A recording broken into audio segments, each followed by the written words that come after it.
ఏనుగు ముఖాన్ని తెలిసో తెలియకో మీరు చూశారు కాబట్టి దురదృష్టం పక్కకెడుతుంది, అదృష్టం కలిసి వస్తుంది. అంతటి అనుగ్రహాన్ని ఇవ్వగలిగిన వాడు ఎవరు అంటే ఒక్క ఏనుగు ముఖంతో ఉండేటటువంటి విఘ్నేశ్వరుడి వలన మాత్రమే సంభవమవుతుంది.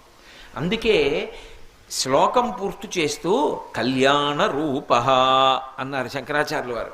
కళ్యాణ రూప అంటే చూసినంత మాత్రం చేత ఎవరు శోభనములను ఇవ్వగలరో, ఎవరు శుభములను కటాక్షించగలరో అటువంటి వాణ్ణి కళ్యాణమూర్తి అని పిలుస్తారు. అంటే మనకి శుభములను ఇవ్వగలిగిన వాడు. ఆయనకి మీరు ప్రత్యేకంగా ఇంకా ఏం చేశారు అన్నదాంతో సంబంధం ఉండదు.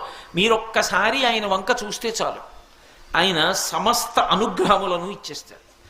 అలా ఇవ్వగలిగినటువంటి కళ్యాణ రూపం ఉన్నవాడు కాబట్టి ఆయన మహాదంతి వక్త్రాపి పంచాస్య మాన్య, అంత గొప్ప ఏనుగు ముఖంతో ప్రకాశిస్తూ ఉంటాడు.